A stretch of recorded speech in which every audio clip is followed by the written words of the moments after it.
Hey, happy Monday, everybody.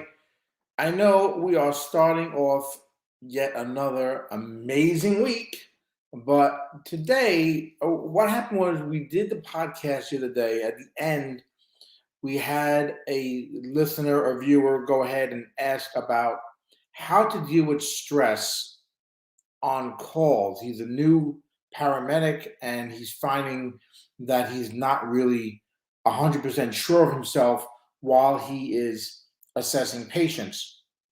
Guys, it can be hard when you're going from the classroom and you're doing your skills and you're reading the textbook and you've got your skill sheets, you've gone over them a million times, and you think you got that patient assessment down. You know what you're doing, no problem.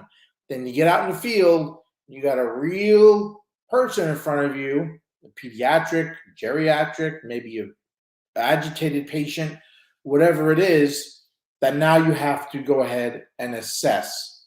So, what I wanted to do today, this might even help you if you're an experienced provider to maybe pick up your game a little bit, to go ahead and go over some tips on how to make your patient assessment a little bit better or to transition from that book sort of assessment to the real deal. Do me a favor, hit the like button. Let me know you're watching. Let me know that you're engaged here with me, guys. Leave me a quick comment as well. I always appreciate those. Also, and don't forget to go to emscalls.com. Get yourself a free download of my differential diagnosis guide. It's a really short guide, and it's made to sort of let you know that everyone that calls with abdominal pain isn't necessarily having abdominal pain. It could be something else, and some things that you can think about when you get specific patients out there in the field. So let's go ahead and start this, guys. So listen, of course, when you get on scene, you're gonna do scene safety, all that crap, right? But start your assessment as you get on the scene. Take in again the patient's environment. Look for those things that might be something that could be having an effect on the patient's overall health, right? Maybe there's poor airflow in the room, maybe it's dirty, maybe it's cluttered, things like that. One thing that I like to do when I encounter a patient is to introduce myself, ask them their name, and just quickly hold on to their wrist and get myself a radial pulse. Depending upon the patient, I might ask, do you mind if I take your pulse real quick? Something like that. When you are doing the radial pulse, guys, you're going to get a lot of information right up front, right? You're going to find out three things pretty much very quickly. The status of their airway, because they're going to be speaking to you, their breathing, and their circulation. You're going to be able to go ahead and see how they're breathing, listen to them up close. Okay, you're going to feel their temperature while you're touching them, when you're touching their skin, right? And when they're able again to respond to your introduction to them.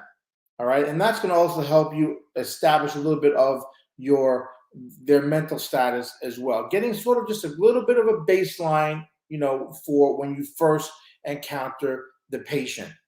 Now, of course, I always tell everybody, oh, what do I do, Jim? What's the main thing? What's the steps I got to do? Well, here's the thing. You have to sort of develop and kind of create your own assessment routine, okay?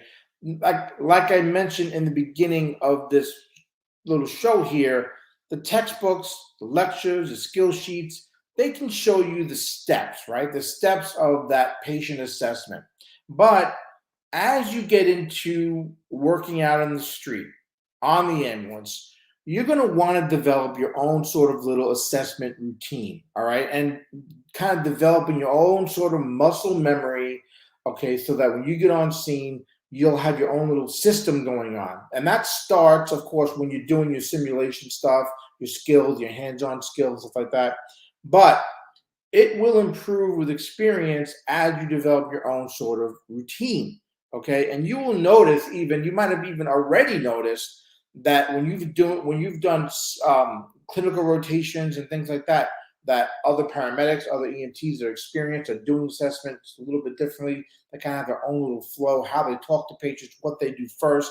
Even noticing sometimes doctors and nurses, how they approach patients, and they have their own little sort of format that they do it as well. Now, of course, you have your standard assessment milestones that you have to make, but everybody has sort of their own sort of little flow. Okay. Now, another thing, guys, your first impression to the patient is going to be, I think, very important, because as you start to work with those real patients, you got to sort of learn to trust your instincts as well as them trusting you. So you're going to start to realize when you come across these patients what normal presentations are for a patient. What do normal lung sounds sound like? Normal heart rate? What does it really feel like? What do real lung sounds really sound like? Okay. When you start doing that, we also talk about the BS calls in EMS, right? But those kind of calls, guys, that are kind of an annoyance, they're a nuisance, right? There's nothing really wrong with the patient. That is going to allow you to do some of the things that are already spoken about in this episode, developing your own routine. You're not going to be stressed on having to understand all of things going on with your patient, right? You're going to be able to develop your own routine. As you do that with patients that are not very critical, that are not emergent, you'll be able to recognize what those normal vital signs are. This way, when you get that abnormal vital sign, that abnormal presentation, it is going to jump out at you. You will immediately know when a patient's skin temperature is off, when their breathing is off, when their mental status is off, when their heart rate is off. It will go ahead and jump out at you. So when you see this, trust that first impression of the patient, okay, and start your treatment, start your transport when you feel that it's more appropriate. It will come with time, of course, but just remember, try to trust that first impression. And of course, the first impression as well, guys, is how you present yourself to the patient. You want to just run up to them, start grabbing their wrist and listen to their lungs, explain what you're doing, ask permission. And of course, every patient's a little bit different. You're going to have to figure out when it is that's going to be most important to go ahead and do that. Guys, I hope this is making a little bit of sense to you. I hope it's going to help you a little bit when you're doing that stuff out there in the field. Mike, thanks so much for commenting in the comments. I really appreciate it. Mike does mention that learning to talk to people is one of the biggest skills that you can learn as an EMS professional, actually for any medical provider, right? Keep that in mind. Hit that like button, guys. Please mash that for me. Let me know that you are getting something out of this so that I know that, I can keep doing these and it stays in the feed longer and people actually get some value out of these short episodes. Now, I want to go ahead and talk about just a few more things before I wrap it up. And I know today's episode is a little bit longer, but I have not been on here that much. I got a little personal medical thing going on in the family, not me, but a family member. So I've been back and forth to the hospital and helping them at home and stuff like that. But I wanted to get on here and do this because usually I would break this up into several episodes to make them shorter. But let me bang out these last 3-4 things here and wrap it up. So what's another thing you can think about when you're doing your assessment that's vital? That is, of course, taking a thorough history.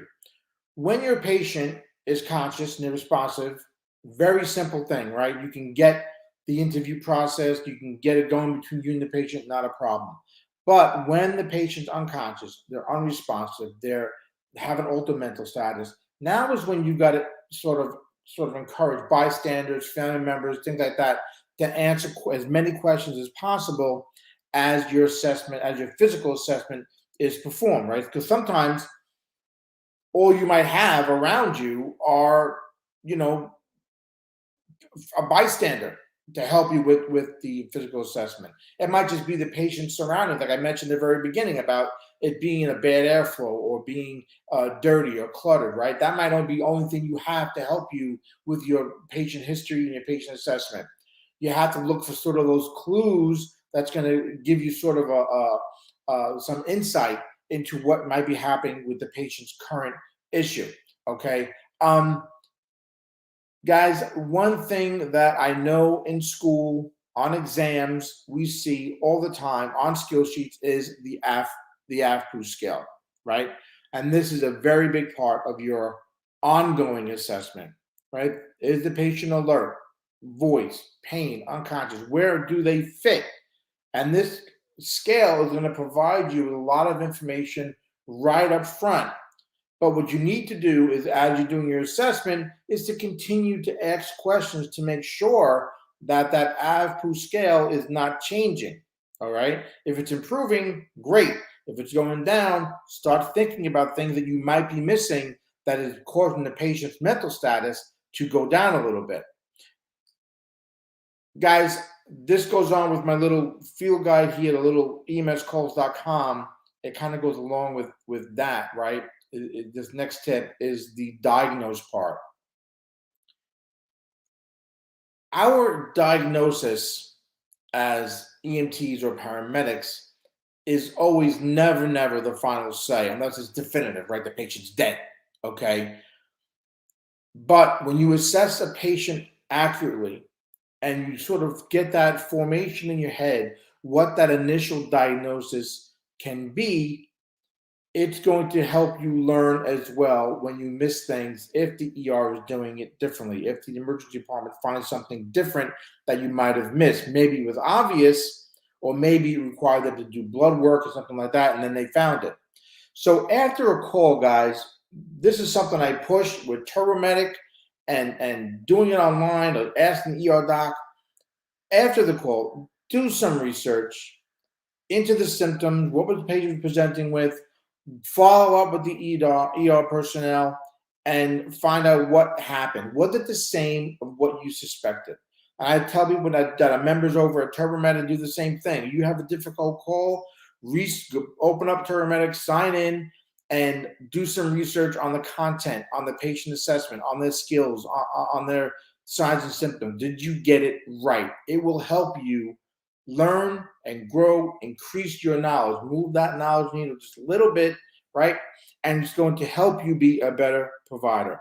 Guys, last thing, and I'm going to wrap it up, all right? Because I'm 12 minutes in, and I'd like to keep it below 10, but I'm going to give you this one last thing. And I'm sure you've heard this in your classes. I'm sure you see it when we talk about the description of an EMT, what is an EMT, what is a paramedic, whatever. The thing is, guys, is you need to learn to adapt when you're doing your patient assessments and your transportations, okay? Be smart and try to stay as flexible as possible on your calls. Not everything you see, everything you assess is going to go according to the book. This is why, again, the emscalls.com free download there, I've actually titled that your patient didn't read the textbook. And that's because everything doesn't go according to the book, right? Thinking critically, developing the routine, like I mentioned, adapting to a situation is going to end up serving you and your patients much better, all right? The patient assessment, especially your initial assessment, is a baseline. It's a critical skill that we all must have as EMS professionals. It informs us when we do it, right? We're taking that data, we're taking that information, we're getting informed on what we should be doing for whatever treatment we might decide to do, all right? It might inform us to whatever transport decisions we like to do, okay? So keep in mind, you've got all of these things to kind of up your game a little bit when it comes to patient assessment and to build confidence, because I know it can be so stressful as a new provider. I was there. Everyone was there. Don't think that the guy you're with, that's the clinical rotation guy, or your field officer, whatever it is, has never been there. We've all been there. We've all been stressed. We've all been intimidated by patients, by people that we've been there before. Mike even mentioned what I just mentioned, right? 99% of calls don't go by the book. And Mike's been doing it for a little bit, and he understands that. And you will too, if you are a new provider, a relatively new provider, you'll start to realize that, okay? And keep in mind, you've got your primary assessment, your secondary, and your ongoing, all right? Don't just think that you do your initial assessment, your primary, and you're done. That quick first impression that you make, right? don't think that that's it. Even your secondary assessment, that's your head to toe, right? When you're done with that, it's okay, I'm done with my secondary assessment. I'm going to go ahead now and start doing my paperwork. Some patients, you might be able to get away with that, right? Because it's not a critical thing going on. It's not emergent. It's really just a toe injury or whatever it is, right?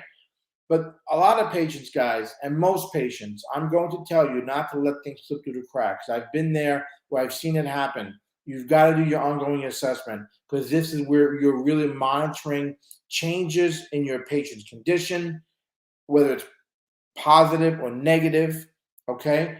And this is going to mean you're going to have to check and recheck vital signs, redoing your head to toe, all right, to see if the patient is improving or getting worse, okay? Sometimes all it takes is you to ask the patient, hey, how you doing?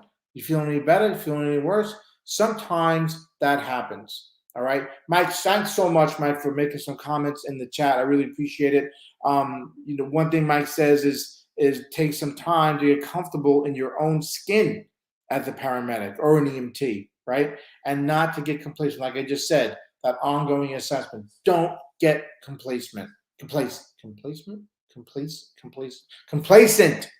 All right, guys, I'm gonna end it there. Thank you so much for joining me. I love that you spent some time with me, getting some quick tips here. I hope that they help you in your day-to-day EMS adventures out there. Don't forget, hit the like button. It really does help me out. Share this video, whether you're on Facebook or the YouTubes, whatever it is, do me a favor and share it. And don't forget, get yourself that free guide over at emscoles.com. It's an EMS differential diagnosis guide. I entitled it, Your Patient Didn't Read the Textbook. And I think it's going to help you when you encounter the common cold types in EMS and kind of figuring out where your patient falls in, and maybe everything that's chest pain isn't an MI, and everything that's difficulty breathing isn't necessarily an asthma attack. Go check it out, guys. It's free. Download it, and hopefully it'll be useful to you in your day-to-day EMS duties. All right, guys, and there, thanks so much again for joining me. As always, I am Jim Hoffman from emsseo.com. Stay